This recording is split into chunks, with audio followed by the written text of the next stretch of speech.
Wake up, wake up. It's a Friday, Rams week. Same old Rams, same old Niners. We're going to find out. We got a lot to get to. Busy Friday. I'm here in Santa Clara, down in our luxurious studios here at Levi Stadium. Damon's in the home studio. Let's go.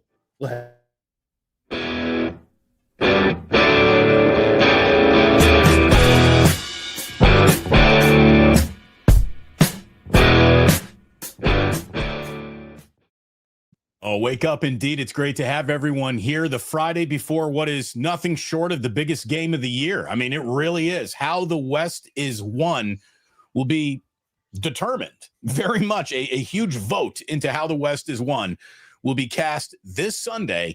And Larry, I know that you were joking a little bit saying same old Rams, same old Niners. Boy, these teams are really different than the two teams that met just a handful of weeks ago. And we're going to talk all about that. But it is wonderful to have everybody back here today. I know that there were a lot of frustrations this week over what did or did not happen at the trade deadline. We're going to talk about that. We're going to take a deep look at the 49ers and Rams, what game we're expecting to actually see, who's going to play, and how the rest of this year is going to shake out. Like and subscribe, our good friends. Please go ahead and be with us each and every Friday for Wake Up before when the 49ers play. Every single day after the 49ers play. So we'll be back at it on Monday morning, 9 a.m. West Coast time. Like and subscribe to both the Krueger Show and Damon Bruce Plus.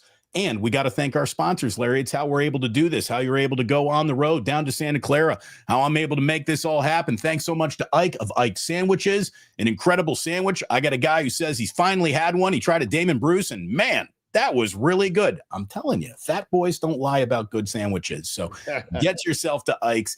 Thanks so much to the Dubliner West Portal. I'm even rocking this shirt today. I'm rocking a Bars t-shirt. Yeah, baby. Dubliner West Portal. Great place to watch 49ers and Rams if you can't get down to Santa Clara and actually be at the game yourself. You have a lot of like-minded good folks in the neighborhood. Dubliner West Portal. And Larry's going to tell you about Sleeper. But first, pigs and pickles. Well, yeah, thank you, Pig and a Pickle, for being the title sponsor of the Krueger Show. Check them out. They're in Corte Madera. They're in Emeryville. We're going to have the Krueger Show meet and greet during the bye week. It's going to be, I believe, it's week 14. I believe it is the 7th of December. It's week 14 bye week. I'll be there throughout the Sunday. Stop by. We're going to have kind of an open house at Pig and a Pickle. Stop by, get some barbecue, watch some ball, hang out, have a beer. Eat some amazing food, maybe meet Damon and Mary, and you're all welcome. I'd love to see you there. So we'll do that in mid-December. Look forward to that. Thanks to Pig and a Pickle for being the sponsor. Also, thanks to Sleeper. 49er football season is presented by Sleeper, the fastest growing fantasy platform in the entire world. It's a one-stop shop. You guys have been there. You get blazing fast news, real-time stats, group chat, season-long leagues, and Sleeper picks for daily fantasy. Use promo code Larry, Larry, and Sleeper will match your first deposit up to $100. Links in the description. Terms and conditions do apply.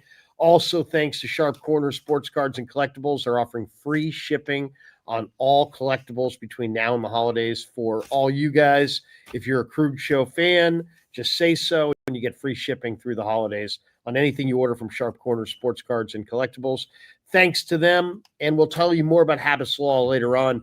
But thanks to Habbas Law as well for all that they do in the community and for being a proud sponsor of the Krueger Show. But Damon, we are off and running. We titled this stream Biggest Game of the Year. And, let's get into it a little bit. I mean, Niners, Rams, you mentioned it.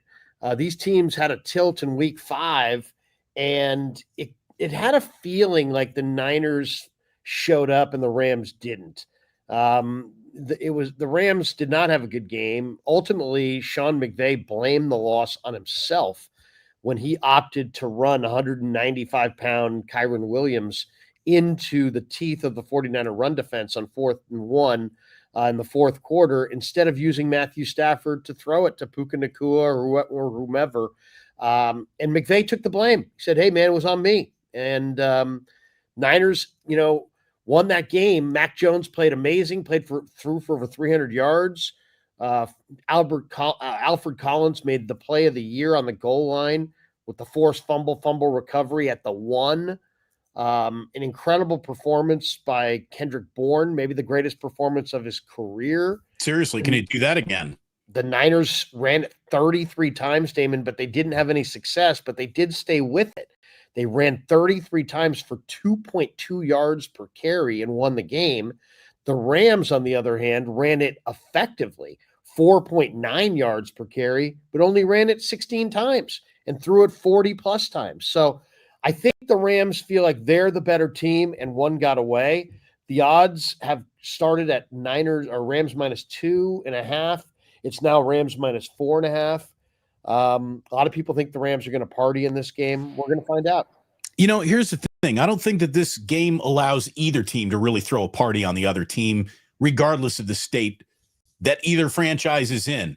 From a win-loss record, from a who's playing today record, there is just something about familiarity breeding contempt between these two, and say whatever you want. I don't think it's an exaggeration to say the Rams are rolling in with a better, healthier football team. But Kyle Shanahan beats this better, healthy football team when Sean McVay is coaching it more often than he loses to them. He's got McVay's number a little bit. And maybe it even gets McVay inside of his own head. He told you that he immediately started second-guessing that 4th and short call back from their earlier tilt. So, the Niners got as good of a puncher's chance as I think that they can have against a really good football team in this game. I like their chances to win. I really do. And maybe it's because everything about this game is saying the opposite. This should be a big day for the Rams. The NFL is littered with what was supposed to happen didn't all season long. There's also a little bit of a, like we said, Larry, I don't want to say an identity crisis. The Niners know who they are. The Niners know what they do. They sometimes run the ball well. They most of the time run the ball poorly. They've been able to throw the ball well, regardless of circumstances. But they're not like averaging EPA like they were. I saw Kawakami saying, it's pretty amazing this team is 6-3 considering they're not even moving the ball like they were last year. And there are a lot of data points to say that it's pretty held together with, duct tape and spackle 6-3. But the Niners know who they are and know what they do, and they come out and they try to do the same thing all the time. The Rams are in a little bit of an identity crisis, and that's, to me, the key to this game. Not which Rams team shows up, but how are the Rams even going to go about playing the 49ers? We know that they can spread it out and throw the ball all over the place. They got the talent to do that. Last week, for the first time this season, the Rams metamorphosized, Larry, into something that they're really not, but they had quite a bit of success with it. 2 and 3 tight end sets. We're going to see a lot of those, I think, again this weekend because the Niners scream, hey, bully us up front. And to me, you put 3 tight ends in your offense, you're playing bully ball. Do you think McVay is going to try to pound the line of scrimmage and run a lot of 3-2 tight end looks like he did last week in such a way it stands out like a sore thumb compared to any other game that the Rams have played this year? I mean, I don't, just because when I asked Robert Saleh about that, I mentioned that trend to Robert Saleh, and he said he expected more 12 personnel, which is, less 3 tight ends and more 2 tight ends. He said they did that last week largely out of necessity due to injury. So we'll see. I actually think it's advantage 49ers if the Rams want to play kind of a, big. The Niners have the personnel to play that game. They want to play a slow down, we're going to fight it out in a phone booth kind of a thing. That plays right into the Niners' strengths. Right. I'd almost rather try to beat them in space and create just hell Rams. Yeah, you're the Rams. I mean, the thing about this, ESPN's got the stat this morning. According to ESPN research, the Niners and the Rams, they just always play close games. I mean, when they two teams met, it was a field goal difference in overtime, and the Niners won it 26-23 in week 5. But that was the 8th game, including the playoffs, in games coached between McVay and Shanahan, decided by 3 points or less. And that's tied for the 3rd most for any NFL coaching matchup in the history of the NFL. So these teams play really close, tight, hard-fought games.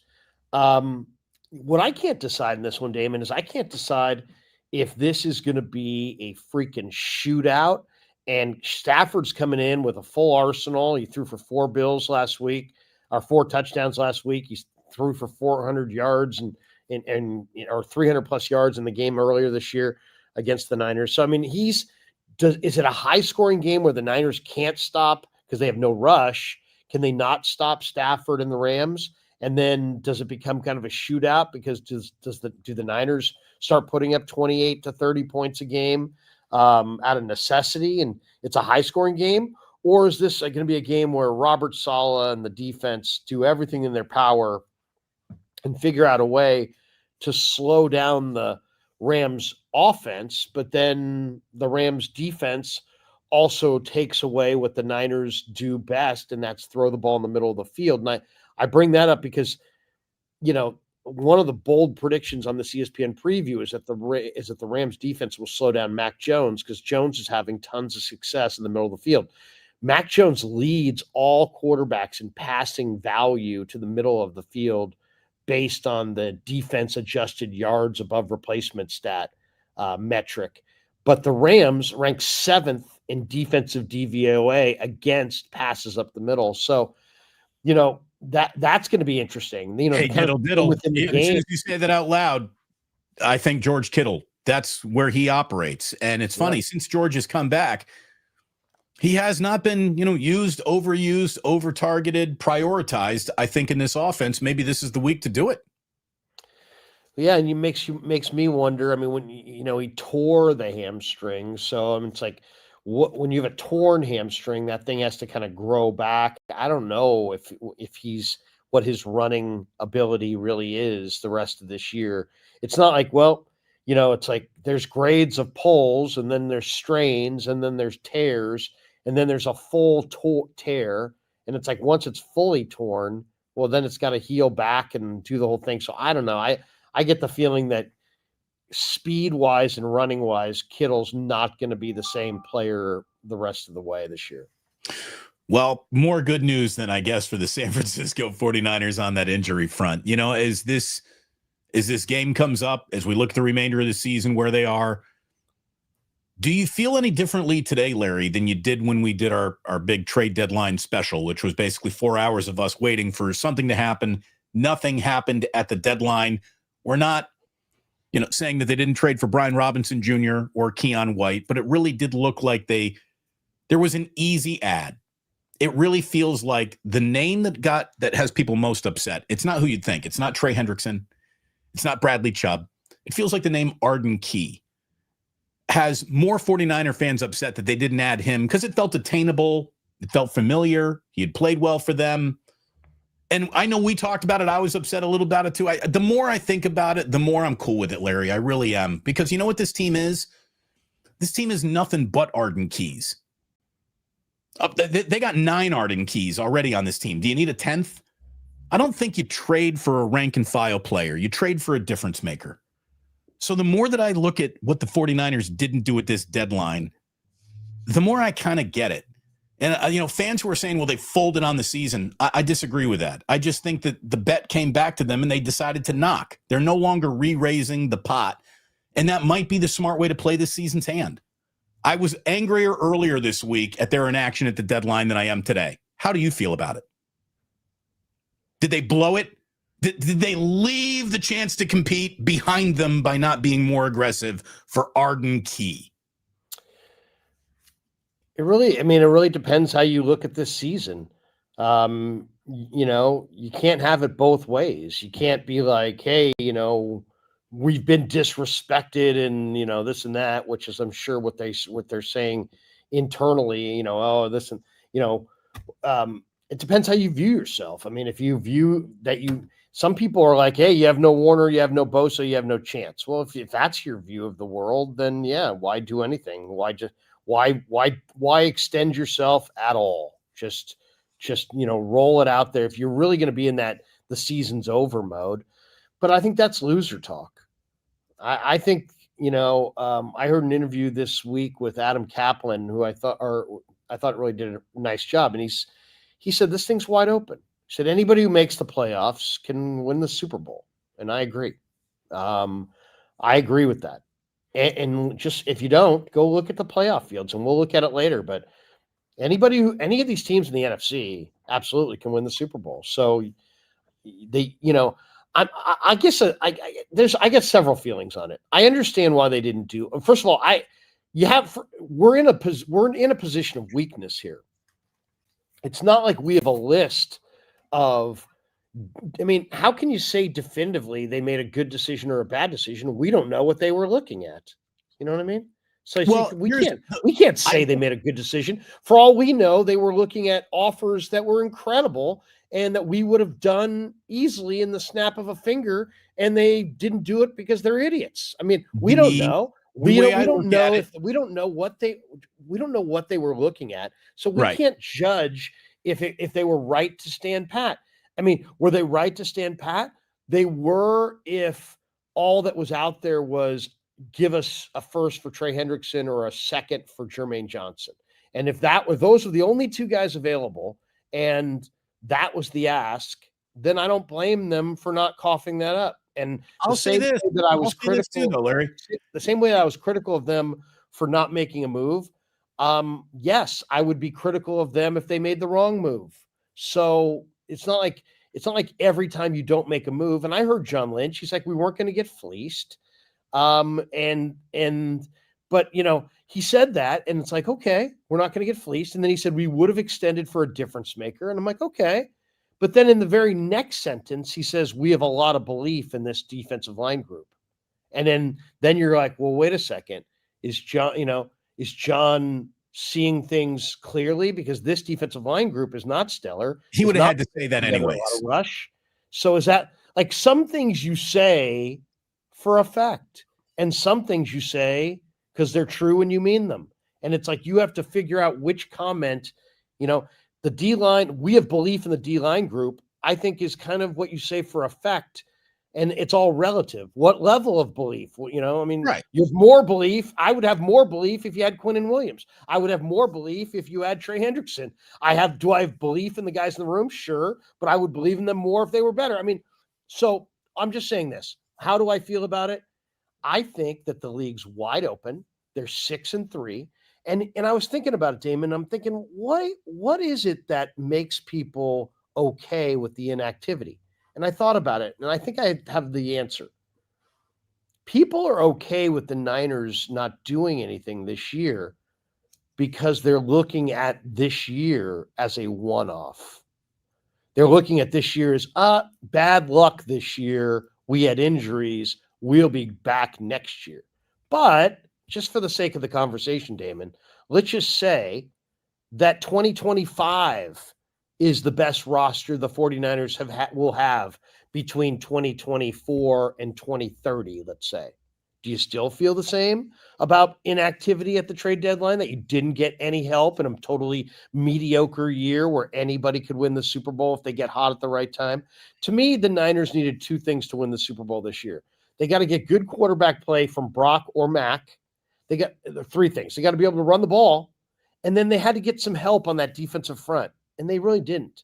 So are they cooked and done for the year? No, but I do think they're going to have to explore other teams' practice squads. That's a high risk. Well, I mean, they're one more injury away from certainly needing to do that.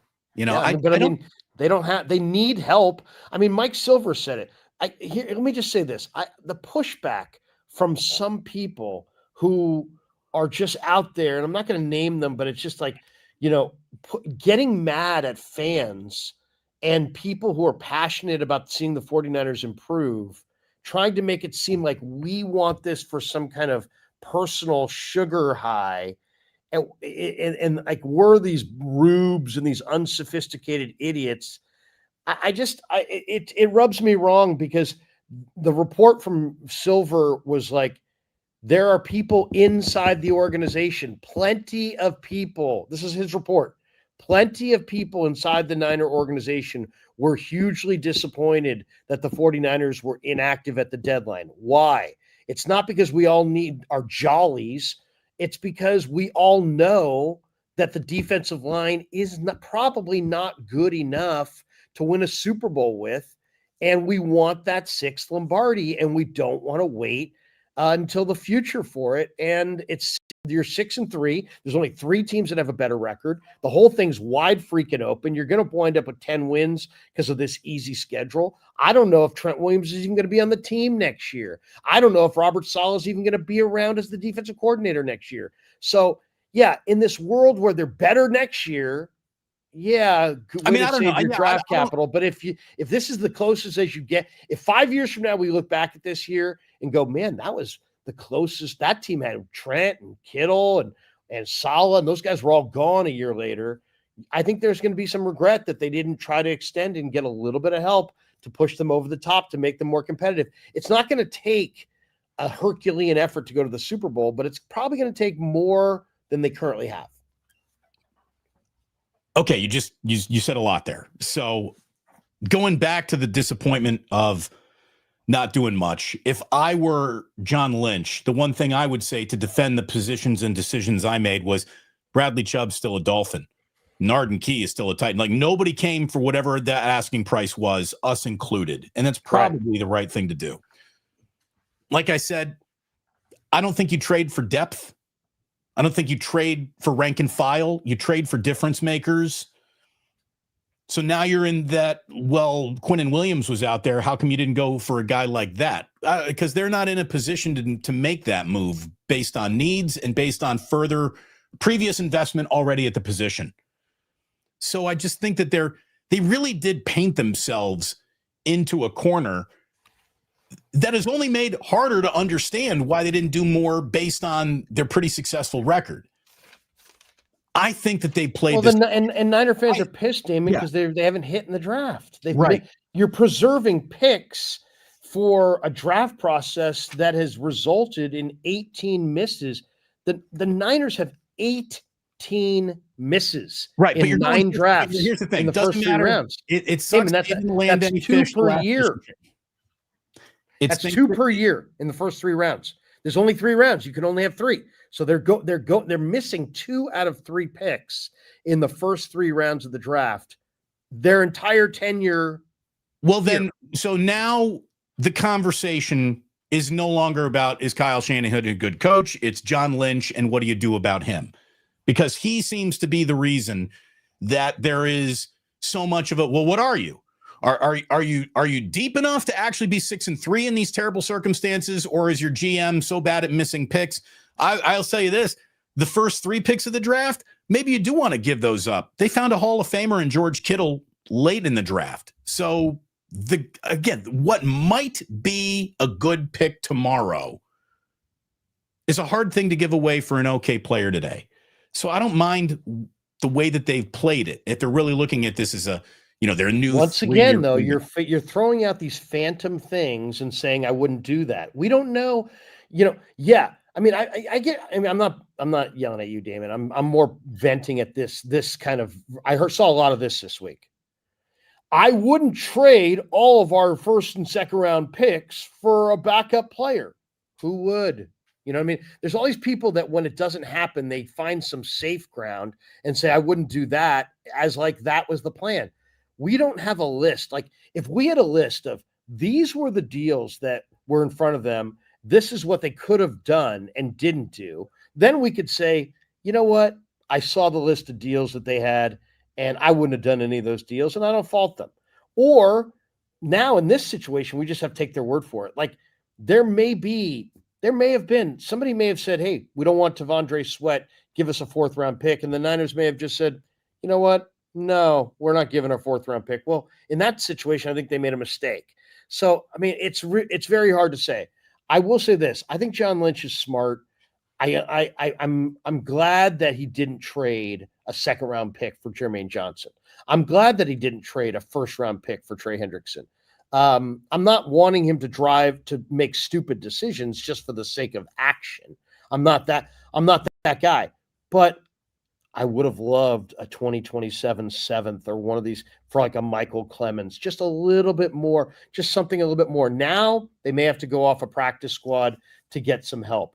But the other question, I think the bigger question is, you don't see a lot of teams take a 7th rounder 2 years from now for an asset today. So I'm not going to hold that against. It's happened already this year. I mean, It's happened in this trade cycle. It's happened multiple times. But I mean, I got into this last night with Sterling. He was defending the the keeping of the picks. Have you noticed that when people defend the drafting, whether it be the Giants drafting in baseball or the Niners drafting, they always go to the most recent drafts because time has a way of making things look. It's hard to pick right over time. If you like everybody right now has all this hope for this year's draft. But 3 years from now, how many of those guys will actually fulfill the potential versus fall through the cracks? I'm just saying when you have the perspective of time, like we do now on this regime, this is 9 drafts. They've wasted 5 number ones, 3 number twos, and 10 number threes. And I say wasted, those are the guys who are just undoubtedly crap and gone and gave you nothing. Right. I'm not even talking about we haven't even scored I'm one. not talking Ricky Pearsall. Right. I'm not talking about Mikael Williams. I'm not talking about Nick Martin. I'm not talking about Jair Brown. Well, I mean, you can talk about Nick Martin. Right. Well, Nick Martin, we'll get into that. I think Nick Martin might play this weekend. But the point is just that's what Niner fans are a little bit concerned about. You conserved picks, but then you're not really efficiently making good player selections with some of those picks. Look, fans are just controlled by emotions, and nobody hits 100%. In fact, you might hit 50%, but 18 misses in 9 drafts in the first 3 rounds. Damon, if they had think about it, if they had half as many misses, if you gave the 49ers right now 9 more players that were drafted during this regime in the first, second, or third round that were still on the roster contributing, I would dare to tell you that this would be the best team in football. Larry, it's the only reason why they haven't won the Super Bowl. You know, you could say it was Mahomes and Reed and the Chiefs, and all those missed draft picks has as much to do with it as the Kansas City Chiefs and running into them in the last 2 Super Bowls you lost. It really is.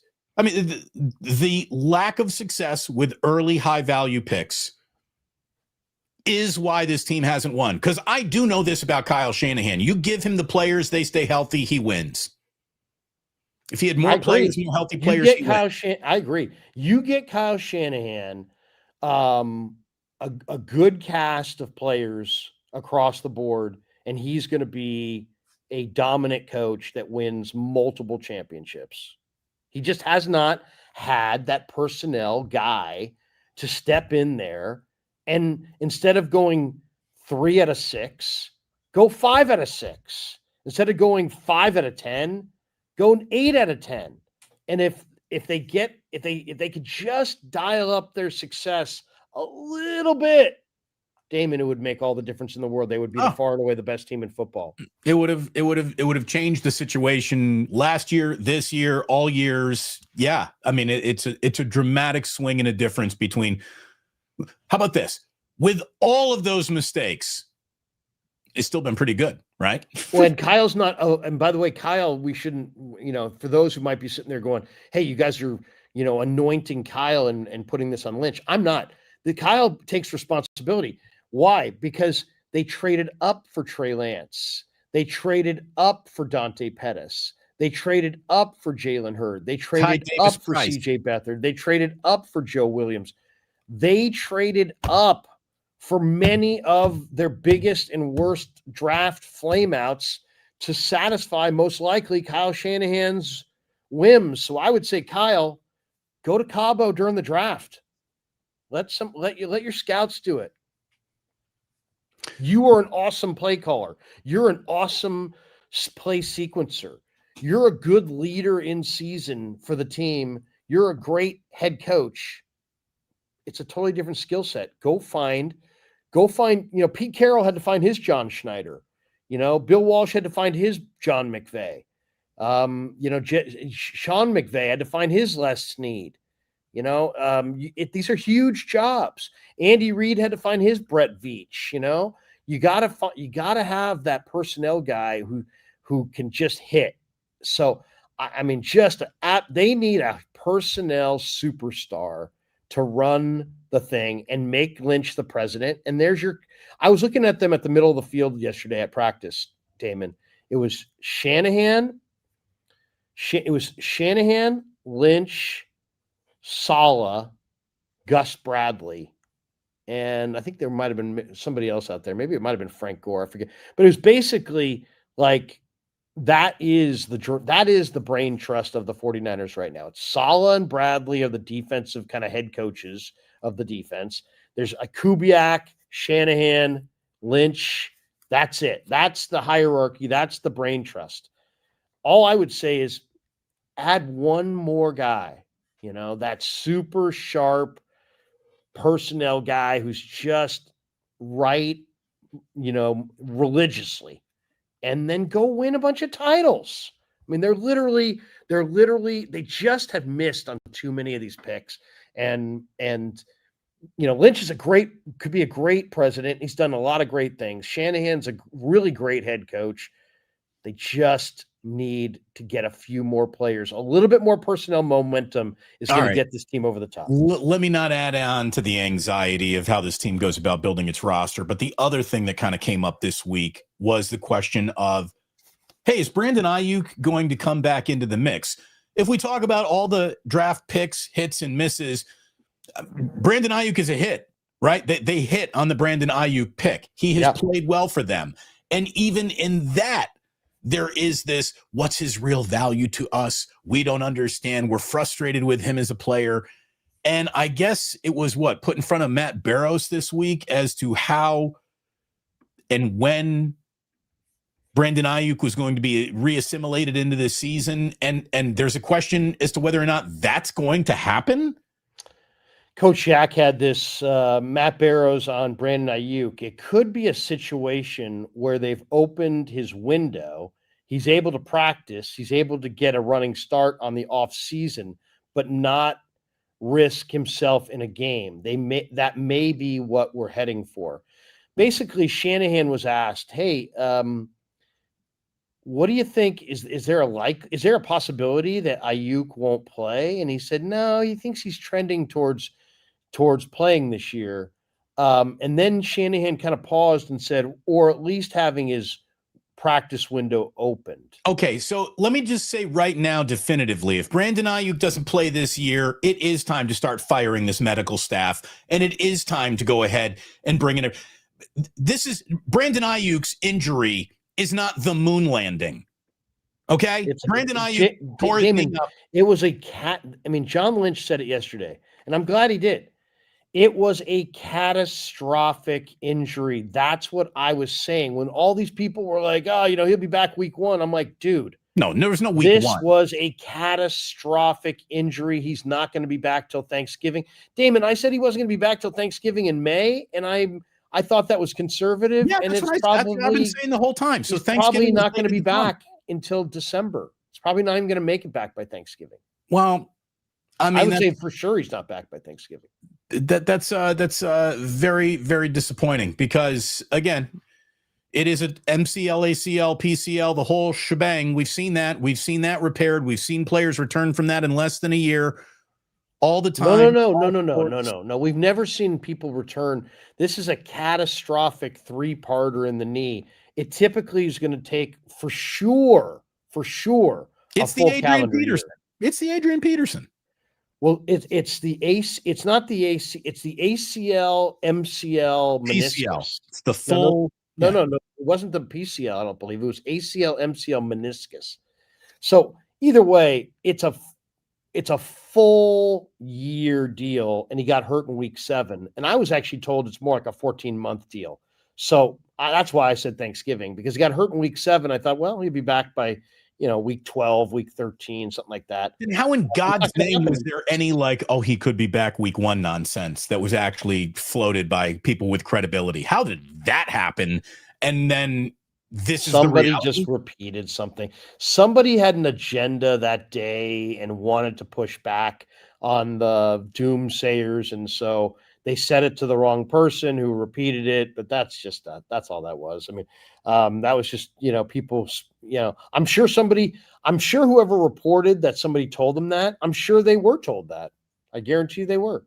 But just it was preposterous when you consider the injury and the fact that he didn't get hurt in training camp. He got hurt in week 7, so the fact that he'd be back this early was crazy. The bigger question, and there are people that I know around the team who have said to me that Brandon Ayuk is not going to play for the 49ers anymore, and that he's they're going to get him healthy and they're going to trade him in the offseason. I don't know. We'll see.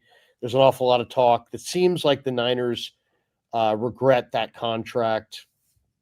We'll never get the true answer on that. Right. But, it feels like it almost instantly they regretted it. Yeah.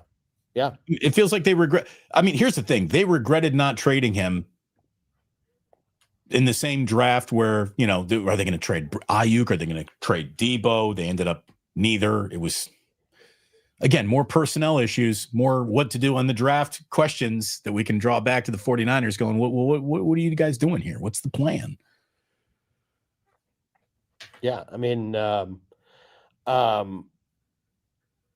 the way, we didn't even mention this one, but Jake Brendel's going to be back this week. Brendel will be back this week. So for those, there were people going, hey, Jake Brendel, Matt Hennessy, and I was one of them because Matt Hennessy's got some great numbers in place of Jake Brendel, but Shanahan's like, Jake Brendel's going to be back, which is interesting because I was at practice yesterday and they have this drill where they do like kind of a 2-hand shiver and Jake Brendel wasn't really doing it. I mean, he was kind of mocking doing it, but he wasn't actually making the contact. So I kind of wonder if his, I don't know, what is Brendel's injury?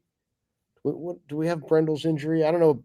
Does he have an upper body injury as well? Because he didn't look like he was striking anybody with his arms the other day in practice, like he was maybe sore. I don't know. I'll see if I can find it. But so Brendel back, no Pearsall this week again, right? No Pearsall. We're trending no Pearsall. Yeah, which is another, it's like, we kind of locked eyes in the locker room, and I get the vibe that he watches a lot of my stuff, and I'm calling him out. So I'm sure I'm not his favorite guy, but all I'm calling him out is just saying, hey man, I said during the draft, this guy's success or failure will hinge on his ability to show real toughness, because that's a really tough position in the middle of the field. And he hasn't been able to show that. I mean, he's hurt and he's out and he's not contributing. So, I don't know what to say. I mean, I'm not saying he's soft. It's a PCL injury. Those things linger, but this team needs him badly, and durability is a major part of being a great football player. And right now he's not showing durability. I saw Tatum Bethune's name on a practice report or an injury report this week. He needs to play this week. Tatum Bethune is he's nothing short of one of the 5 most important 49ers right now. It's like Mac Jones, Trent Williams, Christian McCaffrey, Diamador Lenore, and Tatum Bethune are the pillars of what this team is built on right now. He better be able to go. Yeah, I didn't see what it was listed as, but I think he'll be good to go. I mean, he's banged up, man. I mean, he's his body's beat up. This is what happened. The guys who hit the hardest take them, have the most physical pain. I mean, this guy is a thumper. This guy shows up at the ball. He had 16 tackles.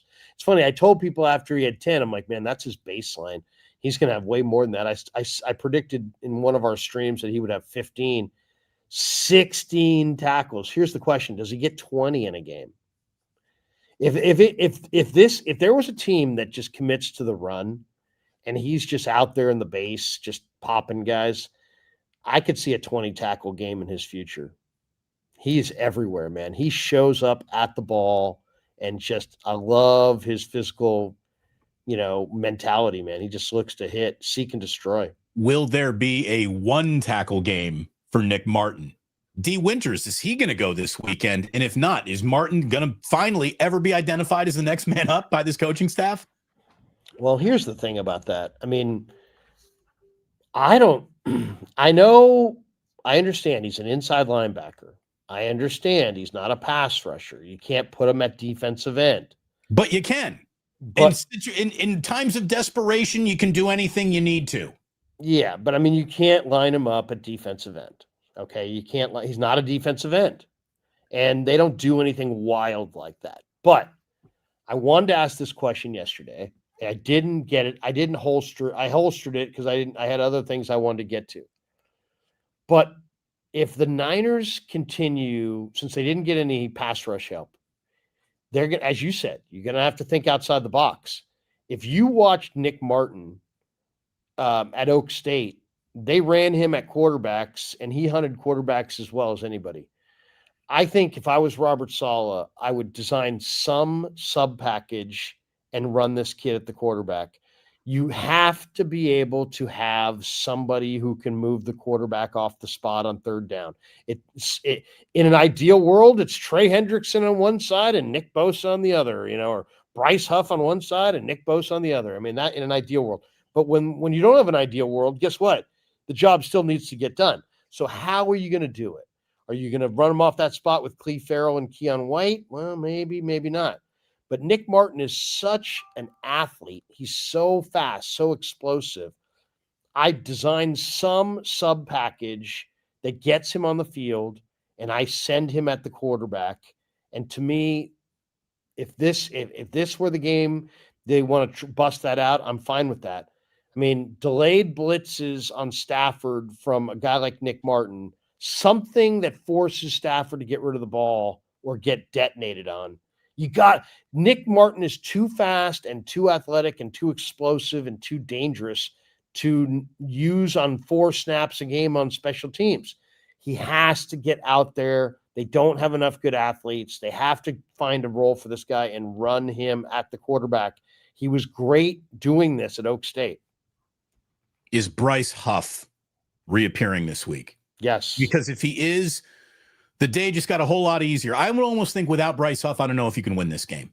I don't want to put it on one guy, but he represents the concept of pressure, and they're going to have a concept of pressure on Stafford. Whether Stafford even feels it or not, they got to do something to speed him up just a little bit. I don't know if knocking him off the spot is really even in the cards. Just speed him up a touch if you possibly can. I don't think they're going to be dominant on defense for a single snap for the remainder of the year. It is bend, don't break from here to wherever this goes. And I just get off that field on third down. And sometimes the best defensive play the 49ers are going to make all week is going to be thank God that guy dropped that. And I think that they know that, and that's why they didn't really reinvest in this year. I think they're good. They're not great. I think they know that, and good might be able to get it done this year, but there's probably going to be good that's better than their good, and this is a team that could do it. Now, hey, beat the Rams. Prove us all wrong. That's great. What if you get, you're probably going to the playoffs. I mean, you're going to get in these playoff matchups, and it's like you're going to be like, well, we're not favored, so we didn't get help.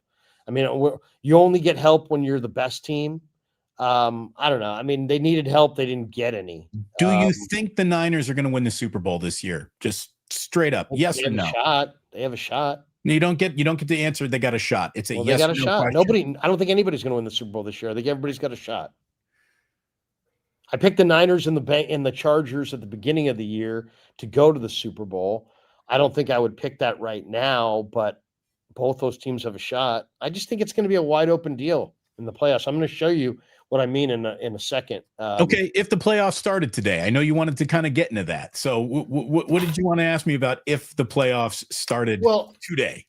Somebody put this out there this week, the playoff, the picture basically of what it would look like if the playoffs started today. And I want to show it to you because it's pretty interesting. Okay, so let me see. Here it is. By the way, this graphics package is one of your best. There Okay. you go. All right. So basically what you're looking at there is right now, this is how the seedings are right now. Right now, the NFC playoffs, Philly's the 1, they're the 1 seed, okay? Tampa's the 2 seed. Seahawks are the 3 seed, Green Bay's the 4, Rams are the 5, Niners are the 6, and Detroit's the 7. Okay. So let's just say this is how it would go in the wild card round. Philly would get the bye, and the Colts would get the bye in the AFC. Yep. You just tell me who the winners are of these games. Okay. We'll go through this. Sure. Lions at Tampa. Who wins? Tampa at home carries that day. Why not? Okay. I think Lions. Okay. Niners at Seattle. See, I need one road team to win a playoff game, and I'm going to pick the Niners in Seattle. They've already done it this year. I think they could do it again. Brock Purdy, I don't think's ever lost in Seattle. Rams at Packers. Hell of a game, right? Right. Let's go Rams. Sure, why not? Let's go Rams. Yeah, so I had actually, because I think Detroit's really good. So I had Detroit beating Tampa. So if those things happen, if Detroit, Niners, and Rams all won, okay, that next round, the divisional round, Detroit is the 7th seed, the lowest remaining seed. They would go to Philly. The Niners and the Rams would play each other at SoFi, with the Rams obviously having the home field there, but the Niners packing the house. But they wouldn't. Right. Not in Levi's South. Right. They would have the home zip code, but that's the Niners building on game day. So the Niners basically could just if all they did all year was just dominate this division, they could ride that almost all the way to the Super Bowl. They would get Seattle in the first round, Rams in the second round. I actually think so then in the NFC Championship game, Damon, they're either playing the Eagles in Philly, but I actually think Detroit could pull the upset. If Detroit pulled the upset, it could be the Niners and Lions at Levi's. Even if the Niners are the 6th seed. Yeah. So my point is just that, all these people talking about lose in front of them. All these people talking about, well, they don't have that good of a shot and this and that. They may wind up hosting the NFC Championship game at their place. So I don't know. There's a scenario for that. We'll see. We'll see. I think it's an interesting exercise. By the way, if you looked at I think the Niners had long odds to win the Super Bowl when the season started. The Niners' odds got even longer when Bosa went down. Longer still the minute that Fred Warner got down. We still don't have any idea when the starting quarterback is going to be returning. When I don't know when the starting quarterback is just question mark, I'd say your odds get even longer as much as I like Mac Jones. So, I just don't Some people prefer Mac Jones. Well, that's we'll get into that. That's something else. It's another show. Yeah, well, no, we're getting into that. So I just think it's interesting. Wide open. Adam Kaplan said it. Any team that makes the playoffs can win the Super Bowl. Here's the AFC. I've been saying that for 3 weeks. Why don't you say Damon Bruce for a month has been saying this? Fuck Adam Kaplan saying it yesterday. I've been saying this for a month. All right, big head. Okay. Number 1 seed. So now it's true. I didn't hear you. You didn't say it to me for a month. Maybe you said it saying it on the show every. You said that every single team that makes the playoffs could win the Super Bowl. No, you haven't. I have said that. I said the playoffs is what every team. Okay, if you can go dig that up, find that clip. We'll play it on the next week's show. Okay. AFC number 1 seed Colts. The AFC matchups in the wild card round: Jacksonville at New England, Chargers at Broncos, Bills at Steelers. I don't know. I think it's wide open, man. I would probably go New England, probably Denver and Buffalo. But Colts as the number 1 seed in the AFC. It's wide open. All I've got to say is, if you told me that New England made the Super Bowl, I'd be like, whoa, at the beginning of the year, I would have said, whoa. It would be ahead of schedule. Right now, I'd be like, hey, you know what? They're 7-2. How about this? New England's defense. This might be the stat of the year. New England's defense, it's week 9. They're the only defense in the NFL to not even allow a 50-yard rusher, let alone a 100-yard rusher. They haven't given up a 50-yard rusher all year. That's something else. Watch out for New England. Yeah. Well, Keon White was a huge part of that, I'm sure. All right, let's get to what have we not talked about? Oh, keys to the game. Give me your key to the game. What's your number one key to the game for the Niners in this game? There's only one key for every Niner game. It's Christian McCaffrey. He needs to go off. I mean, will it be 40 touches? Will he actually get to 40 touches this week? It seems like there is no offense really anywhere but through him, unless Kendrick Bourne has a out of nowhere monster game, which he did against the Rams. So one other wide receiver, I don't even know who you're going to be, but join the Christian McCaffrey party when it comes to moving this football. Key to the game is McCaffrey's in the end zone twice again, Larry. I think he's going to need a 2-touchdown game for the Niners to win this one. And if he does, they got a shot to win it. They really do. Like you said earlier, all the Niners and Rams games are close, all of them. So I think this one's going to be close too. And if the Niners come out on top, it won't be because Christian McCaffrey had a bad day.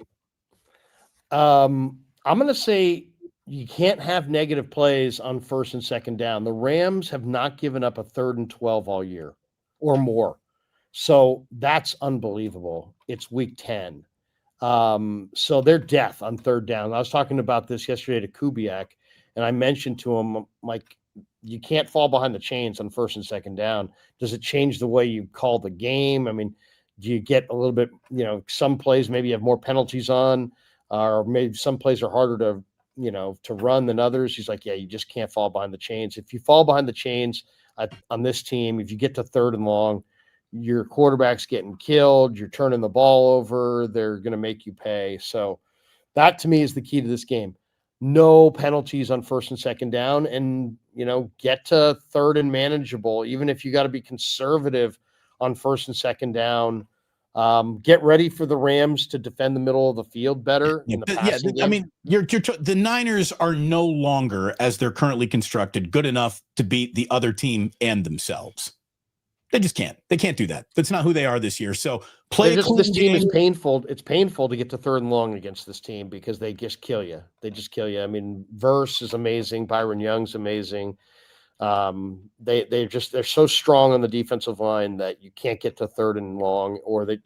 The fact that they haven't given up 1 3rd down conversion of 12 yards or more all season, I mean, that's unbelievable.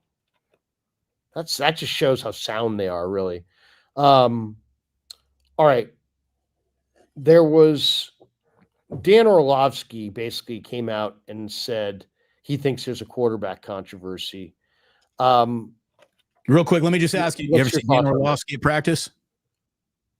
No, he works in Connecticut. Okay. I don't play that game though, because guess what? I mean, so do Niner fans who watch the game on TV know nothing because they're not there? No, I mean, but you have to be within 5 feet of the coach. I would just say that in order to be publicly declaring a quarterback controversy, you got to have something other than a hunch, a suspicion. What makes a quarterback controversy a controversy? Okay, is it something that somebody says, or is it really more about performance and situation? First of all, for there to be a controversy, I need to have a choice, and right now there is no choice. Brock is not playing. Brock is not healthy enough to play. So I have no choice. The choice between Mac Jones and Adrian Martinez is no choice at all. So there's no controversy until Brock is even back in the room ready to play. Until that week happens, I really don't want to talk about it. And I do know, because I talked to you, a guy who's been down there all the time, and the fact that I have been down there, it's been a while. But again, I don't cover practice. But it's a healthy room. It's a healthy room. Mac and Brock are super cool. I don't think Kyle has seen any, dissension or there's no picking sides. There doesn't have to be dissension. You make it sound like there has to be dissension. There doesn't have to be dissension within the team. You're creating something that doesn't have to be. To say there's a quarterback controversy. I think the person creating something that isn't is Dan Orlovsky. I think is my point. Well, I know, but I mean, you're making it sound like if they get along, there could be no controversy. But Steve Young and Joe Montana got along. I mean, guys get along, but the bottom line is what his point is that based on the way Mac Jones is playing the position, that it's becoming a controversy. And, as much as I know the 49ers you're not going to go up to Kyle Shanahan and say, Kyle, do you think there's a quarterback controversy? He's going to be like, no, it's Brock's job. If you go up to Lynch, is there a quarterback? No quarterback controversy. But it's really because they fear that circus and they fear that conversation. But it's not really for them to control or for them to anoint. It's really situational, is it not? I mean, if Brock Purdy's played one way, Mac Jones has played one way. How they play determines if there's a controversy. If one guy plays at this level and the other guy plays at this level, there's no controversy. But if they play at the same level, then there could be a controversy. Obviously, the Niners have decided to pay Brock Purdy, so they've committed to him, and that's why he's the guy. And Mac even knows that. He knew that coming here, but it doesn't mean that there's not a controversy because Mac Jones is playing at a really high level, and we can pretend that we don't hear the people, and we can pretend that we're not hearing their arguments or seeing them in social media. But many, many, many Niner fans, it's clear to me. I mean, from the comments I get, and I get thousands of comments on all these videos that we do. There's a groundswell of people that think that Mac Jones is better than Brock Right. Well, that was going to happen no matter what, because there's a groundswell of people who are just anti-Purdy, no matter what Purdy does. So the other option you could be, but Damon, you don't have to be anti-Purdy to think that Jones is better than Purdy. I actually think that I'm not anti-Purdy, and I think Jones is pretty good. Well, listen, I actually think that because I do listen to what you say when you're talking, and I heard this. I think that you've handicapped this horse race probably better than anybody. I think Mac Jones is the better option as long as we got a turf toe injury. I think a healthy Mac is better than turf toe Brock. But both guys healthy, I think Brock gives the Niners more. He's proven it more in bigger games. I think he makes them more mobile. I think a more mobile quarterback is part of any success story this team might have in a postseason. So I am going back to a healthy Brock the minute that I can. But I'm also not rushing Brock back to be healthy Brock before he is, because I am so thoroughly impressed and satisfied with the job that Mac Jones has done. So I think you've handicapped this the right way. Until Brock is 100%, you got a player that's better than him. But the minute that Brock is 100% again, I think 100% of Brock is better than 100% of Mac Jones. And I think that everyone involved internally with the 49ers thinks that way too. And I'd be very surprised to find out otherwise. I mean, the thing that makes this so intriguing is the fact that we don't know what Jones is capable of. And Jones looks better in this offense than he looked in Jacksonville or New England. This is what's pissing people off right here. Brock might be a bit better, but he's probably not $100 million better. Well, there's the other thing, too. A lot of people are like, hey, go with Jones. He's cheaper. Trade Brock because then you can get better players on your roster because you got a cheaper quarterback. It's just a very interesting thing. I do think Brock's the better quarterback. I do think eventually he'll take that job back. But if Mac Jones leads this team through the playoffs and they win the Super Bowl with Mac Jones, they'll probably move on from Brock Purdy. If they win the Super Bowl with Mac Jones, who cares what happens to Brock Purdy? Let's be honest, right? Who cares? I think lots of people care. But, I mean, who cares? I mean, lots of people care. But it's kind of like whoever wins it first. Now, I just don't know if we really know like what Mac Jones is, because Mac Jones was great at Alabama. He was a first-round pick. I'll tell you the thing that I just can't get over watching Mac Jones is how a guy who doesn't look all that athletic, he doesn't look all that, to me, he just came across like almost like a spoiled Southern frat boy at Alabama. But he has walked into this room. He's found a way to be himself and lead. But Damon, it's his accuracy. I mean, the guy puts the ball on his receivers all day. I mean, it's a crazy backfield running back. You got to layer it. No problem. Just down the field. No problem. I mean, he is very, very accurate. That's awesome. I can't believe how accurate he is. The more I watch him, I'm like, dude, I mean, like he'll have like that pass even this last weekend against the Giants. He gets McCaffrey in the flat. It's a broken play, but you still got to hit him, right? You still got to throw it out there to him. And there are quarterbacks, we've seen them, that can't hit that guy. And he just zipped it out there to him. And McCaffrey turned around. It's just like right there. I mean, like every time it's like right there. So to me, I'm watching Mac Jones and I'm thinking, I remember Steve Young and I got into a conversation one time and he's like, you know what, Krug? He's like, accuracy cannot be taught. You either have accuracy or you don't. You're either accurate with the ball or you're not. Now, it can be improved, but it really can't be taught. It's part of your innate skill set that you either have or don't have. It's very rare that somebody goes from, they're scattering it, they're inaccurate, to super accurate.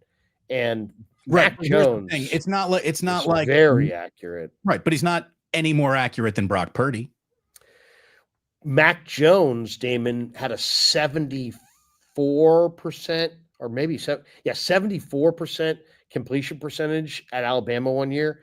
He is very accurate. He is, but he's not much more accurate than Brock Purdy. I'm just, I got career statistics to prove my point. Career, Mac Jones, 66.1% completion percentage. Brock Purdy, 67.4% completion percentage. Brock Purdy in his career has been more accurate than Mac Jones. If you're saying, all right, well, what have you done for me lately? Slightly. But if you go back to college, you'll see that Mac completed almost 10%. We had playing college football. Who gives a shit? This is 60. That's part of his record. That's part of his track record. That's part of what he's demonstrated on the football field. I tell you, and 77%. He was like really high. He's a very accurate player. Isn't that what should have led this team to Mac Jones instead of Trey Lance in the first place? I think there's probably reason to believe that maybe Kyle wanted him, and that maybe he got talked off of him by, people who wanted a more dynamic player. I was one of the people at the time arguing for a more dynamic player. Give me a Fields, give me a Lance. We all kind of wanted the next Mahomes. And so we did this. We're the ones, who demanded that they not take Mac Jones. Lots and lots of people were like, you know what?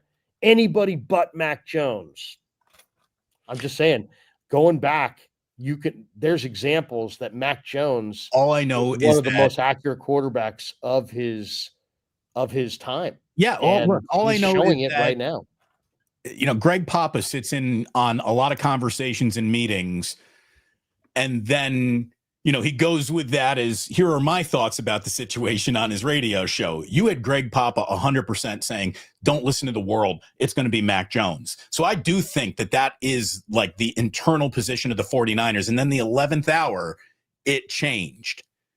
And then all of a sudden, like a half an hour before the draft pick, you had Papa on draft day going, let's talk about Trey Lance because he might be, and so I think he heard a little something. And I think that there was a interest in one, pivot to the other.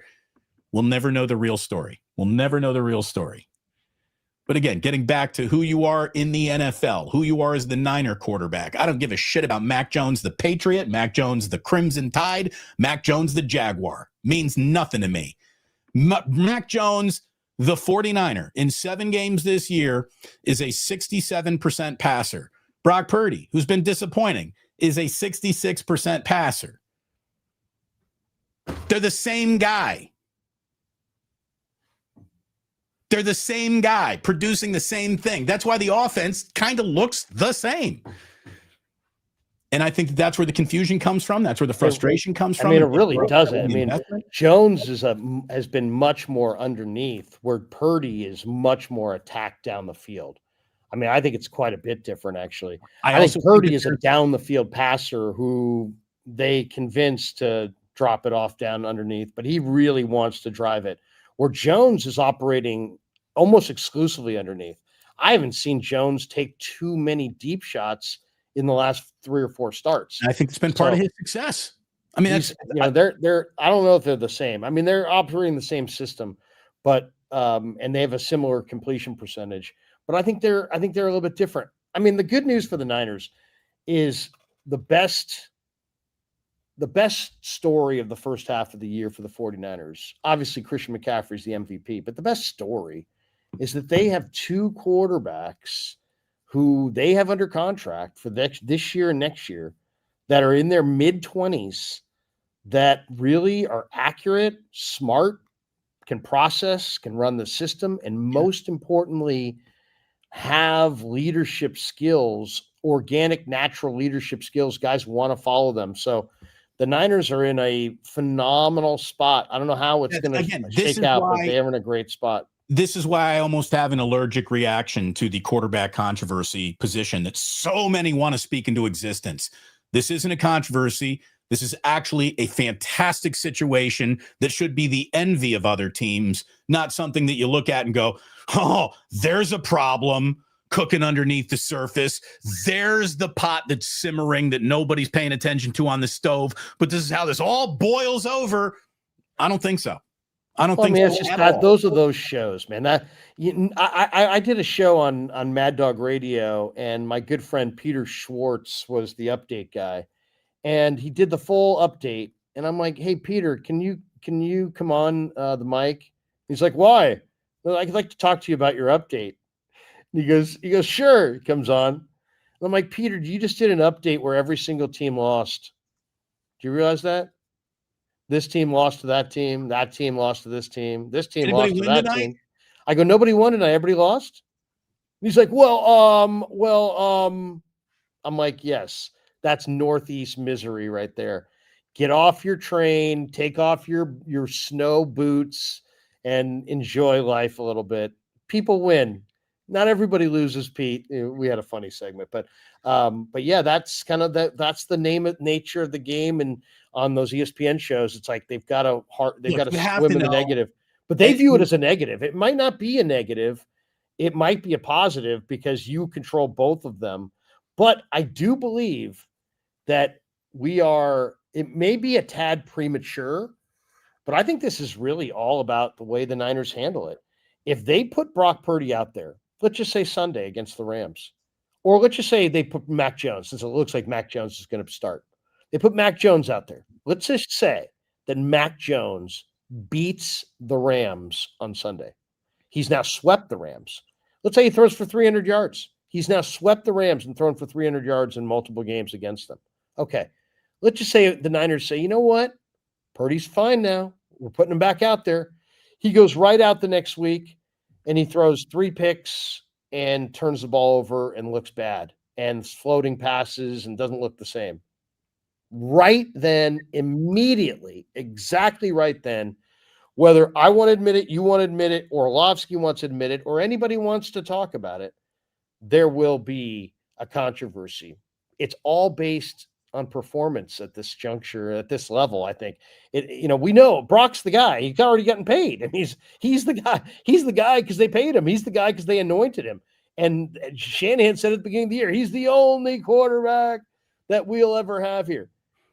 But performance, it's this is what did Jim Harbaugh say about the NFL? It's the ultimate meritocracy. And so really it just comes down to, hey man, dinner was going great until you dropped my pasta in my lap. Meritocracy, baby. It's beautiful. It's not about politics. It ain't about anointing. It ain't about money. You got to play, and you got to play well. And if you do, then you're going to stick. And if you don't, Jake Moody, you go. So that's just the kind of the way of the world in the NFL. And even if you're making a lot of money. So the Niners can get out of the Brock Purdy contract if they wanted to. I'm not saying they want to, but eventually if Mac Jones became Dan Marino here and was just awesome and just like, oh my freaking God, they could get out of the Brock Purdy deal and move down the road. I don't think they're going to, but they could. And it's all out there. And I agree that it's not really a controversy right now. But it's amazing. They're just, you can tell back east, they're like, woo-hoo, this is gonna be good. It's not about what's happening. It's what else could go wrong. What else can I got plenty to sell to you today, but let me tell you about what I might be able to sell you tomorrow. And that is a huge problem with sports. You cannot stay in a moment. It's always about, well, what about the next moment? You got people already mocking what the 49ers are going to do with their first round pick next year. We haven't had Thanksgiving dinner yet, folks. Can we come on? I mean, it's just the way of the world. If tomorrow If Sunday Jalen Hurts had an injury and he went out for the year, would the Eagles be done? No, they would not be done. Why? Because they have Tanner McKee. He's a big 6'5" Stanford kid who's got a great arm and he's super smart. And he's been in that system. And I bet you anything, Tanner McKee would step in, play really well, and they would win a playoff game. Are they going to win the Super Bowl? Maybe, maybe not. But if they did win the Super Bowl with Tanner McKee, there would be a controversy. No, we just If did he that played with that Nick Foles well, and Carson there would be a Wentz. controversy. We did it. We did it with Nick Foles and Carson Wentz. We've done that. We've danced that dance. In that weird one too. They didn't kind of go with either guy, and now I mean Wentz is totally cooked, and Foles is not even in football. That was a weird situation. Let's Damon, hit some supers, probably. Can you petition a ganja section at Levi's Stadium? When will that happen? So you figured it would have happened in Denver first. Do they have a Huff and Puff section in Denver? We should have beaten the world to weed. We didn't. Colorado did. But yeah, there's signs. Buddies of mine have gone to Coors Field and sent me signs that show like smoke your weed over here sections at Coors Field. So they do have like little areas there where they try to direct you based on the signs. I saw a sign on a brick wall that said do that. So there you go. All right, Larry, let's get to these the future. There's gambling kiosks at Wrigley. By the way, sometimes you stumble into stuff on that you're streaming. I stumbled into 100-year. It's 100-year celebration of the history of Wrigley Field, and it's worth watching, man. It is worth watching. I watched it the other night. Really, really good. I mean, how it was named Wrigley Field, it wasn't originally named Wrigley Field. It became named after the guy the chewing gum magnate. It was the first sponsored stadium. It's the first naming rights deal in sports. Wrigley Field. Yeah. So Wrigley Field, unbelievable doc. If you get a chance to check it out. All right, we are brought to you by Habbas Law. 1-800-INJURED. They will fight to make it right. Our super chats in this stream are brought to you by Habbas Law. Omar Habbas and Tarek Habbas are great guys. They're rooted right here in the community. They do lots of great things.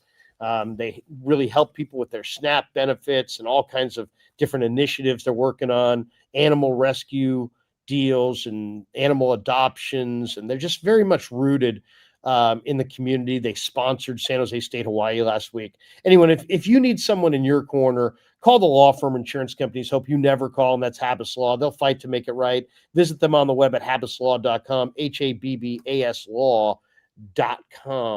All right, let's go to our supers. We got a handful of supers here. This is not a super, but this one says, who's this from? Quesadilla.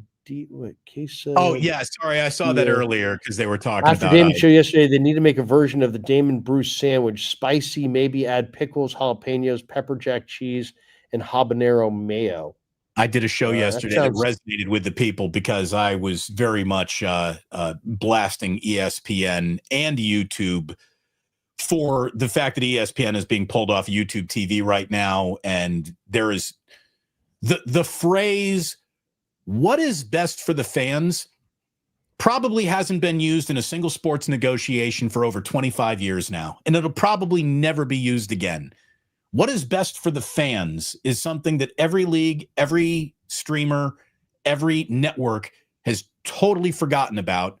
And if you're asking how too big to fail fails one day, that would be it. But let me tell you right now, too, now that I'm on YouTube TV, it has taken me all of 1 week to totally learn how to live without ESPN. I'm fine with it. I really am. I mean, wait until I start ESPN basketball games.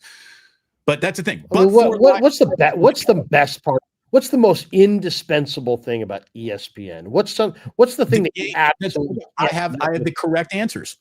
The games we watch and College Game Day. That's it. That's all that really matters, I think, on ESPN. I mean, I like PTI. When's the last time you watched? Honestly. this week. I mean, I watch it every week. I tape. I've got it in my taped things that automatically tape. So I just watch them at night. It's great. It's like my sports page. I can just roll through it. It's quick. I love it. Those guys are really good, and it gives me food for thought. I like them. I do. I like Wilbon, Tony. absolute buffoon. But other than that, I mean, he should just retire. But the other guy's pretty good. But Michael Wilbon sometimes just gets ridiculous. PWS, what does it say? Triple B's back in the Bay. Baker, Bochy, Buster. Bochy and Buster. But Bochy's back as a special assistant to Buster. That's good. That's good. And you know what? I think it's good just because for lots of reasons. But what if Tony Vitello is just a train wreck? Be nice to have somebody right there. Thomas Selman, first play of the game, take a deep shot to Watkins. Yep. Well, I mean, Watkins would have to be on the field in order to do that. So let's just see how often. I don't know when he hits the field. It ain't going to be for the first play of the game, that's for sure. Watkins needs to play more. I'll stay with it. I think he's one of the best picks they've made this year.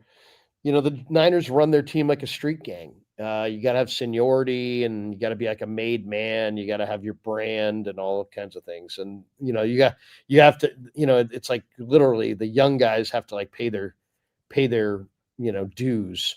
So I guess he's going to have to pay his dues. But once he gets out there, once they're smart enough to put their best talent on the field, you're going to see Watkins. And then when Watkins is out there doing awesome things in like 3-4 weeks from now, I want you guys to come back and tell me, dude, why did the Niners not put this guy out there sooner? I guarantee you at some point we're gonna have that conversation about both Nick Martin and Jordan Watkins. Where have these guys been? Watch that. That's coming. That's coming. Let me ask you, Sunday, but it's coming. About Nick Martin. So Nick Martin, what makes the 49ers front office look better or worse? Nick Martin doesn't play once again. So, the third round pick in the draft is just non-existent. Or he goes out there, plays poorly, which means, man, all that reach and all the suspect you had of whether he can even play, he couldn't. So that's not good. But what happens if he goes out there and he plays great? I mean, at that point, you start saying, well, where's he been all goddamn year then? So they've painted themselves into a Nick Martin corner that's a little interesting as to how they get out of it. Well, no, I don't. I mean, they're not in a corner. I mean, they started with Fred Warner. Then they had D Winters. I mean, there's other guys. It's not like it's like, oh my God, they're playing Gerald Hodges over this guy. I know, but there's enough snaps in the game to have gotten this guy a snap. It's week 10. I would use him as a pass rusher at this point. So I don't know. Well, Robert Saleh alluded to the fact that he is not there yet as far as the things that they ask him to do in this defense. So I'll defer to Robert Saleh on that.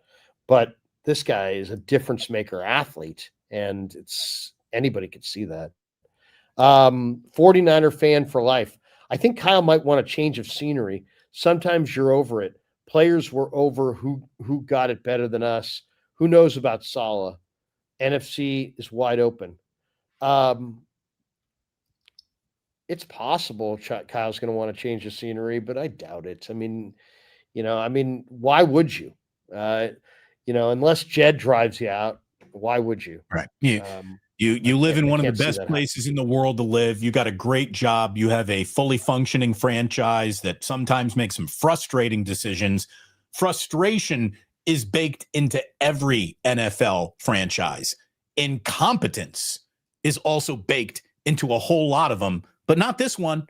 Not this one. So, look, Kyle, I think Kyle gets to stay here on scholarship for a while still. But yeah, I mean, eventually all voices start to echo. So there is a finite amount of time here, but we don't know exactly what it is for Shanahan. He still gets guys paid. He still has the respect of his locker room, his players. He doesn't lose his team. His team doesn't quit on him.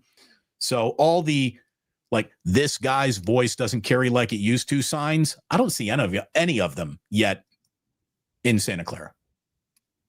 Yeah, I mean, I'm in that locker room every day. There is no uprising against him. There's no guys looking around going, this guy's, sucks. I mean, he has the support of the players. There's across the board, without a doubt. There is no doubting that, not in my mind. Was it We got it. 49er? Next one. Okay, let's see. I think Kyle might want. Okay, we got that one. We got this one. Tommy Huxley Brendel is a snack bar attendant, not a center. Jeez. Oh, that's Well, harsh. first of all, I mean, why take a shot at the snack bar guy? I love the snack bar guy. I mean, seriously, why do we got to do that? Quesadilla Thrilla 71, Damon and Larry, y'all think the lack of good personnel drafting is due to poaching of the staff? You know what I think it's due to? Too many people in your equation. If Damon and I decided we were going to make a decision, we could do it nimbly and just deciding him and I. If we incorporated our wives, the decision might be a better decision, but it would take longer. If we incorporated our children, the decision would take even longer. Now, you could look at it and say, well, 2 heads are better than 1 and 10 heads are better than 4.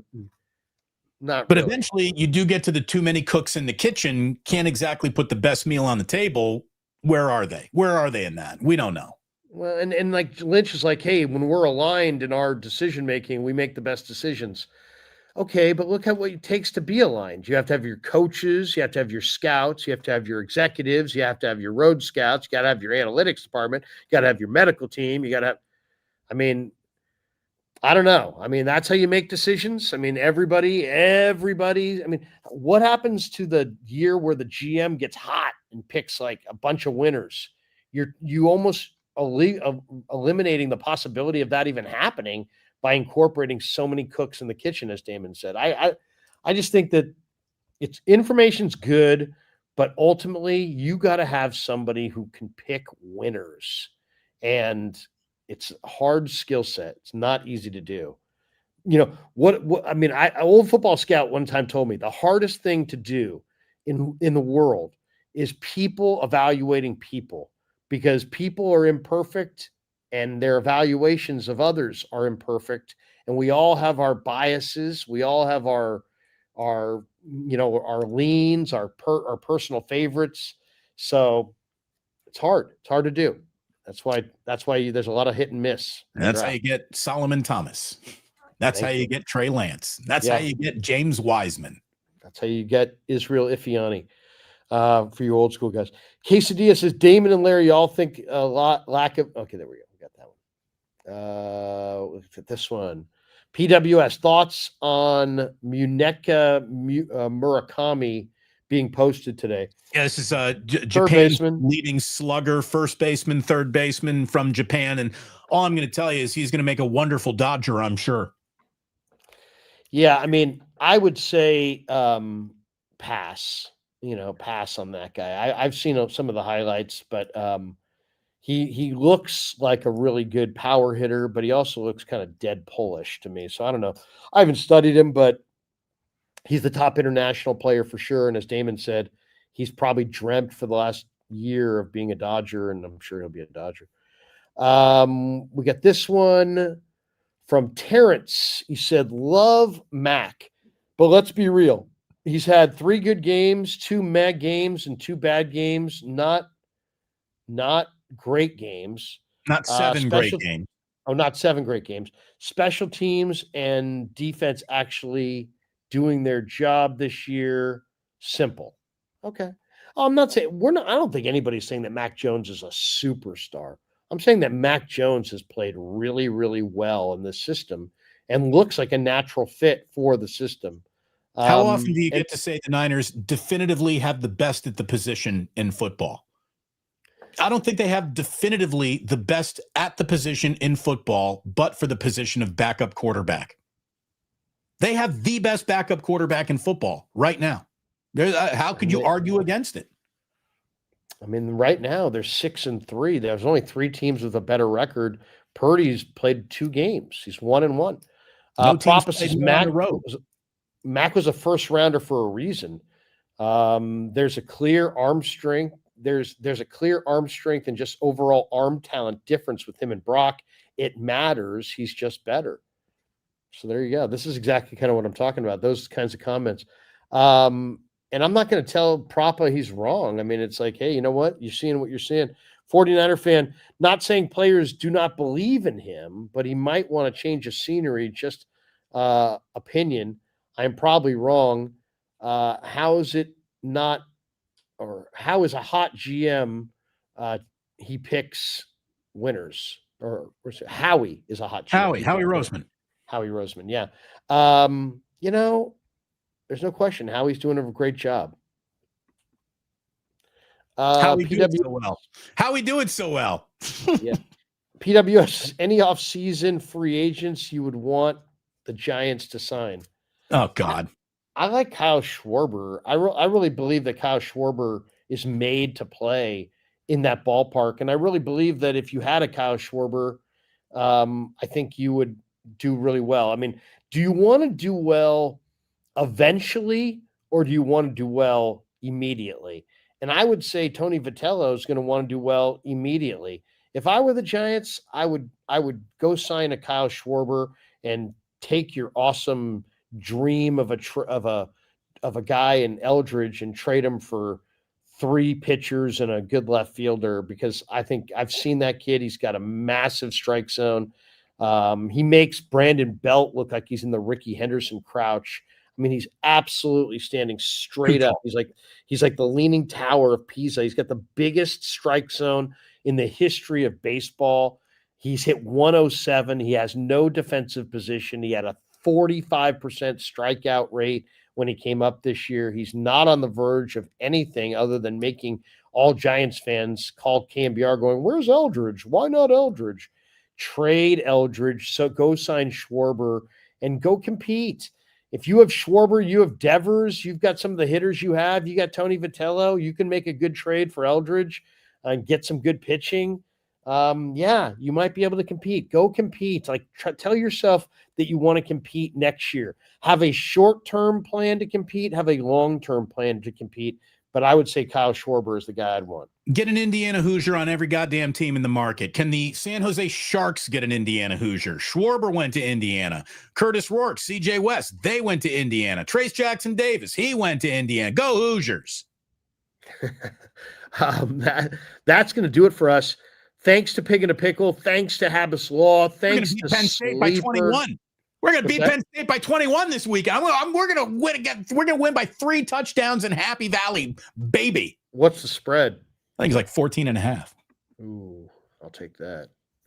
I love the way Indiana's playing right now. There's no spread can contain them. They just keep going. And they can score on offense, and they can score on defense, and they can score on special teams, and they do. And so you look up and you're like, oh my God, look at this team. I mean, they're just the game is too long, and there's too many series for them not to score 40. Let's go. How many times? What are they averaging this year? They're just an amazing team. That coach is an amazing player. Indiana's given up 7 defensive touchdowns this season. 7. We'll finish with this cut. This is a pretty good cut. Well, we got a cut? Yeah, we got a good cut here. This is Jared Verse. I don't know if you caught this. Jared Verse. Is he not tugging on Superman's cape again? Did they ask him about Trent Williams and he's like, nope, I'm not. They're asking him about his teammates, because he's got some teammates from Florida State. He's a Renardo Green, Tatum Bethune, and here's what he had to say. Let's see if we can get this up here. Should be pretty good. Jared Verse. This is a rivalry that goes back literally generations. Could you not hear that? This is a rivalry that goes back literally generations. I heard it. No, but I thought, did you hear that like in my thing or just over my I heard it in my headphones, so I'm guessing everyone heard it. Oh, okay. Well, let me try it again. Here we go. Try this again. This is a rivalry that goes back literally generations. In your second year in it, how would you describe it? No, it's aggressive. I mean, I got teammates. Me and Fitz both had teammates from Florida State. Renardo Green and Tatum Bethune. That they went to Florida State with us. It was like my brothers and everything like that. They play for the 49ers. They text me Monday or Tuesday. Hey, happy birthday! I say, hey, thank you. Got my phone. You my op this week. like I'm not messing with you this week. You my op. Like it's simple as that. So like even your best friends, even your brothers, like it's just different this week. Will the birthday wishes be a little bit different post game? Oh yeah, no, it's gonna be different post game. I want them to have sad eyes. This is a rivalry. All right. First of all, I like Jared Verse. I like him in front of the media, and I like him as a player. I really like him. Great player. That's right. That's sports. That's awesome. That's awesome. I love you guys. You guys are my brothers. We all went to college together. This week we are enemies. You are my opponent. You're my op. I love it. I love that, Larry. I love that too. You got to love football players, by the way. They're pretty real dudes. 49er for life, change of scenery, Matt Rule, right? Yeah, Matt Rule signed he's going to be the next coach at Penn State. And then he's like, I love that place. I love that place. And all the while telling his agent, carve out a better deal here in Lincoln. I want to stay here in Lincoln. Anyway, It's staying in Nebraska. Yeah, no, look at it this way. I mean, either way, you're at a school that's being dwarfed by the Indiana Hoosiers. You take all of your history and tradition and shove it up NIL's ass. Let's go. New kid in town. I'm so excited, Larry.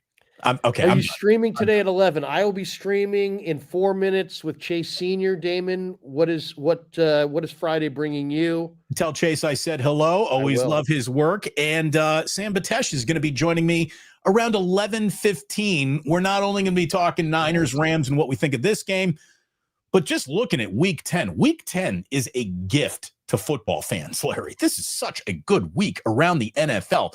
Patriots, Buccaneers. Who had that as a monster game? You could have a Super Bowl preview right there. Patriots, Buccaneers, right? You also got Rams, Niners, obviously. Lions, Commanders, though that doesn't carry nearly the weight it did because the Commanders feel like they're done. Rematch. Steelers, Chargers, Larry. Big AFC tilt for Sunday Night Football. Monster Monday Night Football, Eagles, Packers. And one of the what would you say it is you do here games, a very sneaky, interesting game between the 3-5 Ravens at the 4-4 Vikings. The team that lives this Sunday in that game can think about the postseason. The team that doesn't probably can't. So that's a big game. There's a lot of good games this week. So enjoy, everyone. Thank you for watching. Hit like and subscribe. And Krug, you get the last word. Well, I'm just going to say busy Friday. I'll be streaming with Chase Senior in a couple minutes from now. 12:35 Shanahan or 12:35 Niners will have their final practice of the week. We'll be out there for that. 1:35 Shanahan will have his press conference down here in Santa Clara. And then at 4:30 Northgate High School football JVs. We're at Concord High School today. My son Chris, his last JV game of the season. Go Broncos. Let's go, Chris Krueger. Let's go. Let's go. He's playing more and more. He's making plays. And then 5:30, I'm on KMBR with Adam Copeland and Derek Pop at 6 o'clock Niners Nightly tonight on KMBR. Sammy Batesh and Brian Peacock will be by to preview 49ers Rams. So Sam Batesh can go back on KMBR, but not me. That's something special. It really there is. you go. So listen for that. Have a great day, everybody. Thanks for tuning in to Wake Up. It's time for us to bolt for the door. You know, I wrote a name down in an envelope, and it said Jake Brendel. And then I took it out, and I said, I wish I'd written Matt Hennessy.